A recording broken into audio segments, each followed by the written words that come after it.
Hi there, and welcome to This Day in History for October 9th.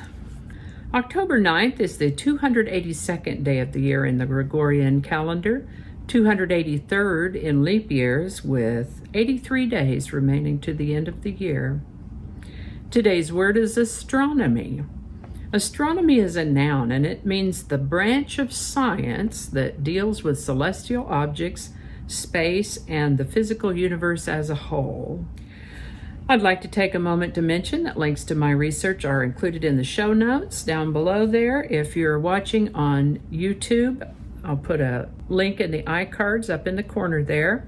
If you're watching on Vimeo, it will just be in the show notes. Ask you to go ahead and click that like button. Consider subscribing if you haven't already. Feel free to share this video with others. You can let me know your thoughts in the comment section. And with that, October 9th, 1410 is the first known mention of the Prague astronomical clock. It's located in Prague, the capital of the Czech Republic, and is the third oldest astronomical clock in the world and the oldest clock still operating. Kepler's supernova appeared in 1604 and was visible to the naked eye. It was so bright it was visible even during the day for over 3 weeks. The Collegiate School of Connecticut was chartered in Old Saybrook on October 9, 1701. It was later renamed Yale University.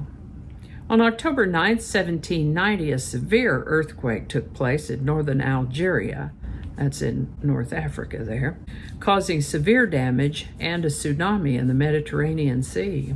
The Cincinnati Reds won the World Series on October 9, 1919, resulting in what came to be known as the Black Sox scandal.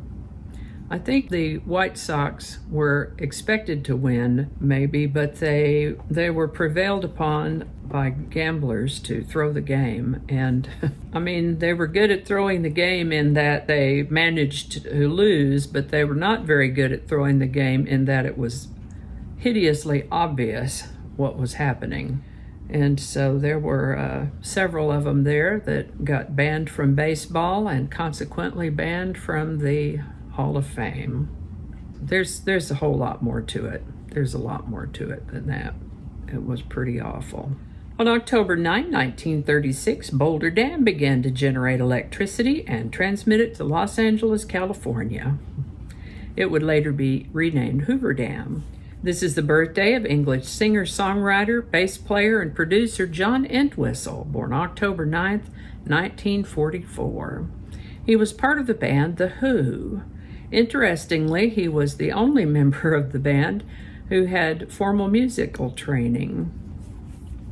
He was inducted into the Rock and Roll Hall of Fame as a member of The Who in 1990, and tragically died in 2002 at the age of 57. This is the birthday of American singer, songwriter, and guitarist Jackson Browne, born October 9, 1948.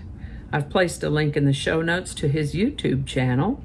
Still alive, he turned 72 in 2020. This is the birthday of English television host and manager Sharon Osborne, born October 9, 1952. She turned 68 in 2020. This is the birthday of American actor and producer Tony Shaloub, born October 9, 1953. He's an actor of stage, screen, and television and is widely recognized for his work as a character actor. He does play some characters, that's for sure. He's played many parts, but I think my favorites are as the pawn shop owner in the Men in Black, and of course as the detective Adrian Monk. Tony Shaloub turns 67 in 2020. This is the birthday of actor Scott Bakula, born October 9th, 1954. He's played in a number of popular television series and turns 66 in 2020.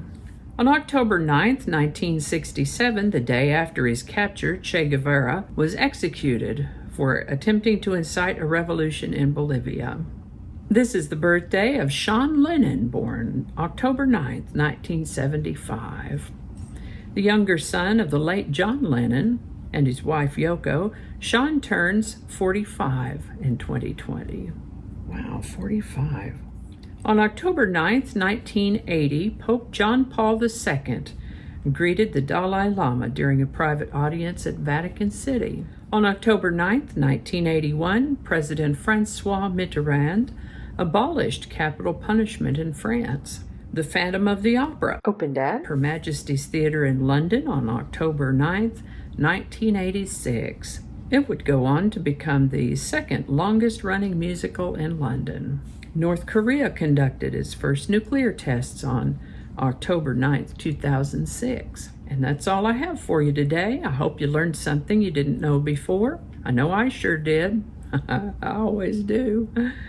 As always, links to my research are included in the show notes. And remember that the playlist with all of these videos in it is also linked in the show notes and up in the corner there in the iCards for those of you watching on YouTube. If you're watching on Vimeo, they'll just be in the show notes. Thanks for watching. Give it a like if you enjoyed this video. Consider subscribing if you haven't already. Feel free to share this video with others and let me know your thoughts in the comment section. Thanks again, and I'll see you next time.